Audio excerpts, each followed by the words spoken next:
What's up? I'm listening to The Lounge. D. Marie Love.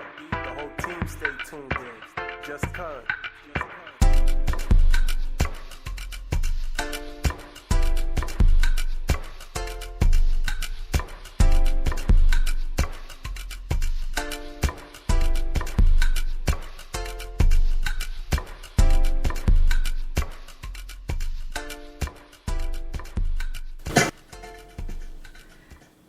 It's time.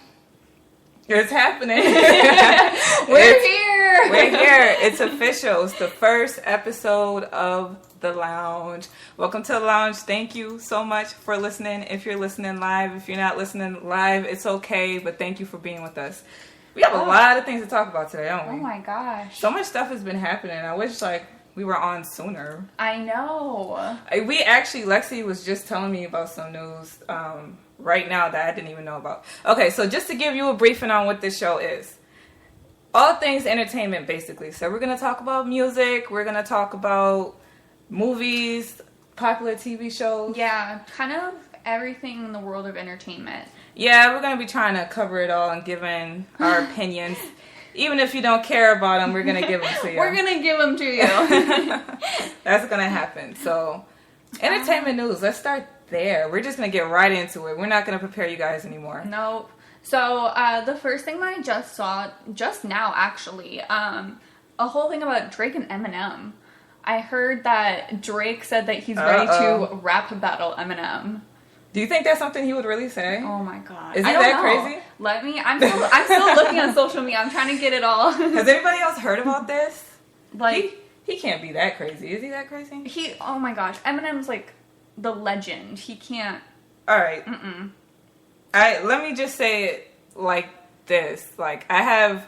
Listen, I love Drake. I love him. Yes. I bump his music all the time. So this is like no slander to him. I would never say that he's not capable, but Eminem is known for destroying people for no reason. You can be minding your business and Eminem will still come for you and destroy your whole career. Eminem is one of my favorite rappers, and just when it comes to battling, that's just not the guy that you want to come for. So who do you got? Drake or M? M all the way. I mean, he's bomb, everything. Like, he's great, but Eminem's been in the game. Like, he knows. He knows how to battle. He does. Dear Lord. Yeah, tell Drake to stick to Kanye. Yeah. I shouldn't say that. I like Kanye, too.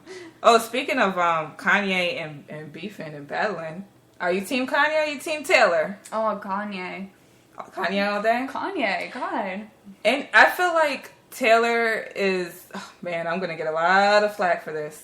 I feel like Taylor is low-key evil.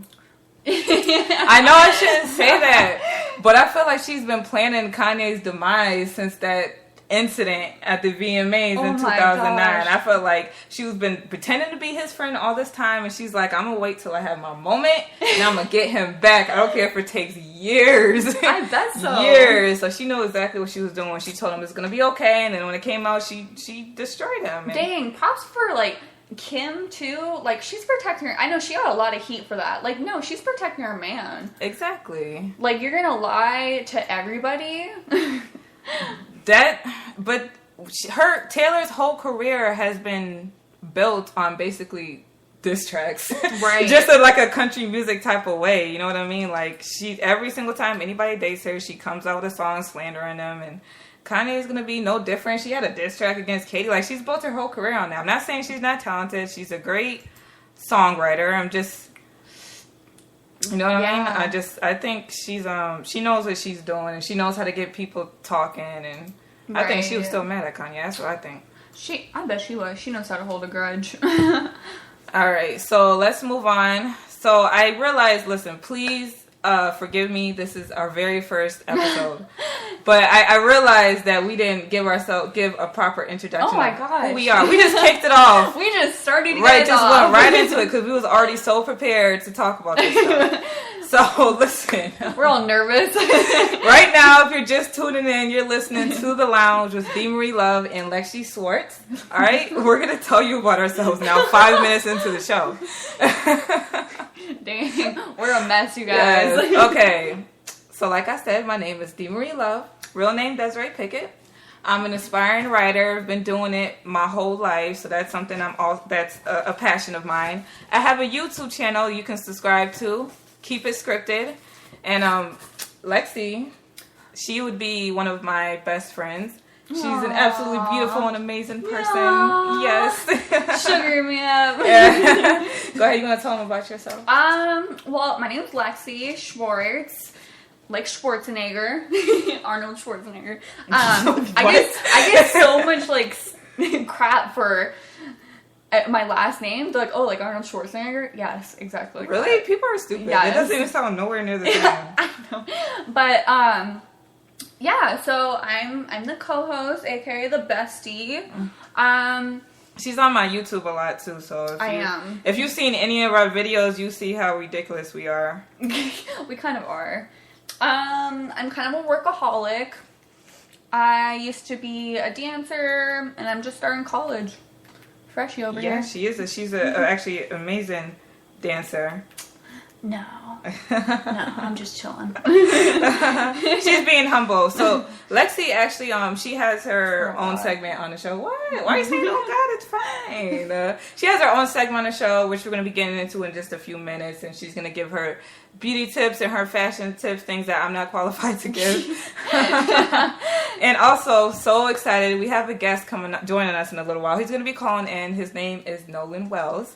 He's a celebrity fashion stylist, and as Lexi likes to say, he's fabulous. He is. Right? Oh my yeah. God. I was just looking at his website. It's like nolan-wells.com. Oh he's my a boss. gosh. He has a lot of things that he's probably one of the hardest workers I know. Oh yeah. And that's just being completely honest. I don't even know him, but just looking at his pictures and looking at all of the he's things always working. So you should definitely check him on social media, and when he comes on, he's gonna tell you where to find him and things like that. But fabulous. Yes, so please stay tuned for that. So let's move on and talk about movies. Ooh. Biggest movie this year. You already know what I'm gonna say. What do you think it is? Suicide Squad? Suicide Squad. Yes. Do you think people are gonna be like, no, are you crazy? Do you think it's gonna be bigger than Batman versus Superman? No. You don't think I so? mean, it might be, actually. Batman versus Superman, people had such conflicting... Did you like it? Or did you see it? I actually didn't. Okay, so I saw the ending of it because I walked into the wrong movie. And oh my gosh, you're so embarrassing. I know. Oh God. And I was like, oh yeah, it's just ruined it for me. I was like, there's not even a point. Okay, I know we're not supposed to talk about Batman versus Superman, but really, just real quick. I had mixed feelings about it too. The first half of the movie was putting me to sleep. And it's a long movie. It's about an hour long than it needed to be. So It was putting me to sleep at first. And then the second half, when Wonder Woman came in, oh man, I'm sorry. I just scratched Lexi. I don't know what's happening. I got too excited. Just beating me up. She just abuses me. It's fine. But I was way more hyped for Suicide Squad than I was for Batman vs. Superman. The first trailer came out, I was hyped. The second trailer came out, and I was like, oh no. Well, I know. The third trailer came out, I was like, I don't know if I'm as hype anymore. Like, I started to lose my juice for it a little bit. Really? And, I did. I was most excited for Harley Quinn. Oh, yeah. And the Joker. Yeah, and their relationship. I wanted to see how they portrayed their relationship in this movie. Right. Harley Quinn is my favorite DC character, period. Oh, yeah. I don't care what anybody says about me. I love Batman, but he does not have the personality and the charisma and the insanity of Harley Quinn. Insanity is just kind of fun, just to watch insanity. Like, insane people. Yeah. And, you know, her and Joker's relationship was toxic, but it's still entertaining to watch them together. So to see, like, live action on the screen, that's going to be quite different. Yeah, I'm a little worried, though, because a lot of people are... I'm a little worried that it's not going to meet expectations because it's so hyped up that... That is true. Yeah, like maybe it's not what everybody thinks it's going to be. Like they're putting it to a level that it can't get at. You think that's going to ruin it? It might for some people. I know. I mean, it's still going to be an amazing movie, but I mean, it might be a little too hyped up and people might be disappointed because of it. I don't know. It's just, I don't know why, but the trailers that came out after the first one just weren't that great to me. And Harley, she didn't have her signature Boston accent that she's known for. Harley's known for her voice and that strange voice that she has, and it's very high pitched and funny. And she didn't have that at all. And Margot Robbie, I think that's how you say her name. Yeah. Right?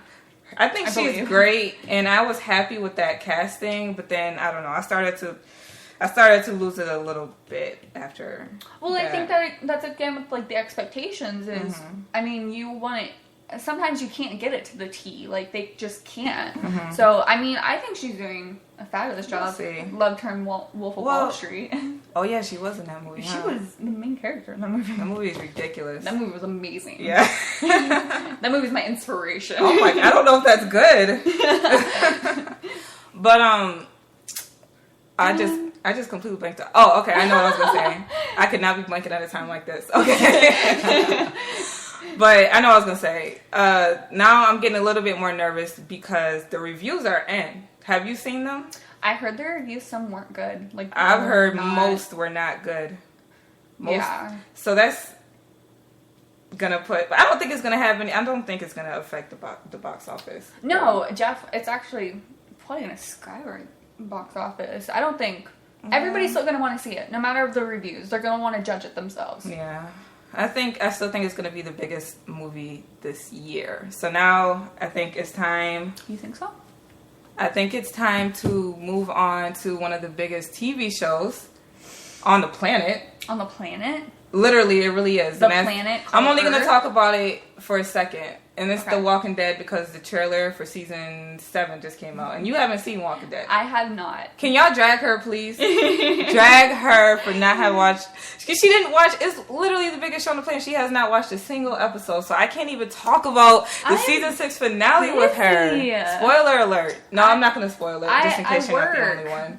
But, oh my gosh, listen, the trailer just came out. I did a reaction video to it, and it's like literally the most lit thing I've ever seen in all my life. Really? Yes. Maybe I'll watch it. There's tigers and very hot older men, aka Ezekiel. Oh my god. Do I sound like a creeper? Ezekiel. When you say it like Negan, that. They are hot. They're supposed to be bad. Well, Negan's supposed to be a bad guy, but he's hot. So, I want to shout out to my Walking Dead podcast crew, and that's Ike Diaz and Julie Gepp. First time I've ever done a podcast, I was a guest on their show for The Walking Dead, the season 6 finale. They had me on. So, right. Yes, that was the starter to all of this, where we are now. It was. So thank you. Yes. Thank you. Shout out you guys. I can't wait for you guys to come back on, and we can talk about all the craziness that's to come in season 7. But now I have to move on to one of my other favorite shows that has its own segment entirely. The Vampire Diaries. This is what kind of started you, too. Yes. I mean, you started doing videos on Keep It Scripted. I'm obsessed, man. The Vampire Diaries. I did. I'm so obsessed with this show. It's ridiculous. Now, all right, this is a segment we call TBD Talk, because we're just going to talk about Vampire Diaries for a second. It has its own segment. Yeah, it's that important. To me, probably not to anybody else. So... Listen, I'm very heartbroken, but very happy at the same time. It's been 8 seasons, and this is going to be its last and final season. Lexi, best season of Vampire Diaries? Oh, God. It has to be one of the beginning seasons, I think. Either 1, 2, or 3, right? When it was in its prime? I think, okay, I like the season where Catherine came in, because Catherine's one of my faves. Yeah, she was a bad bitch. I didn't say the word. Don't yell at me, Ike. I did not say it. Can you see the comments, Lexi? If any of you guys are comments, we're going to try to commenting. We're going to try to read the chat. Can you see if you can pull it up, Lexi? Yeah, I'll see. I'm sorry. We're having some technical difficulties over here trying to see these comments on Spreaker. You gotta go to Spreaker. Okay. But worst season of Vampire Diaries?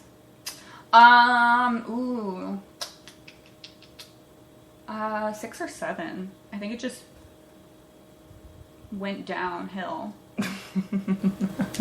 Listen, best season for me. You said season 2 with Catherine, right? Yeah. Year of the Cat.